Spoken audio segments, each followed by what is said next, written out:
Hello friends, இன்றைக்கி செவ்வாய்க்கிழமை breakfast and lunch menu என்னென்னு பார்த்துடலாம் வாங்க. காலையில் பிரேக்ஃபாஸ்ட் பார்த்திங்க அப்படின்னா சுட சுட பூரி, அதுக்கு சைட் டிஷ் கிழங்கு மசாலா.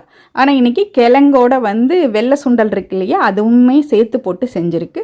டேஸ்ட் வைஸ் ரொம்ப நல்லாயிருக்கும். நீங்களுமே ஒரு தடவை ட்ரை பண்ணி பாருங்கள். ஸோ இதுதான் காலையில் பிரேக்ஃபாஸ்ட், பூரி கிழங்கு மசாலா.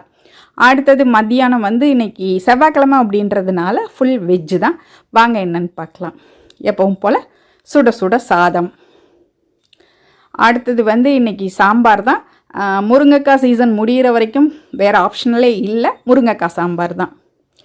அடுத்தது சாம்பார் அப்படின்னாலே காரமாக ஒரு வறுவல் இருக்கணும் அல்லது பெரட்டல் இருக்கணும். இன்றைக்கி காலிஃப்ளவர் போட்டு ஒரு பெரட்டல் வச்சாச்சு. அடுத்தது சாதாரணமாக கூட்டுக்கறி பார்த்திங்க அப்படின்னோம்னா சாம்பாருக்கு செட் ஆகாது. ஆனால் இந்த மொச்சக்காய் கூட்டுக்கறி மட்டும் பார்த்திங்க அப்படின்னோம்னா சாம்பாருக்கு காம்பினேஷன் நல்லாயிருக்கும், எனக்கு பிடிக்கும். முக்கியமாக இந்த மொச்சக்காயில் செய்கிற எல்லா டிஷ்ஷுமே ரொம்ப நல்லாயிருக்கும். ஸோ இன்றைக்கி இதுதான் வெஞ்சனம் எங்கள் வீட்டில். ஸோ சாம்பார், காலிஃப்ளவர் பெரட்டல், மொச்சக்காய் கூட்டு, அதோட தயிர். ஸோ இதுதான் மத்தியான லஞ்ச் மெனு. இது உங்களுக்கு பிடிச்சிருந்ததுன்னா கண்டிப்பாக வீடியோவுக்கு லைக் பண்ண மறந்துடாதீங்க.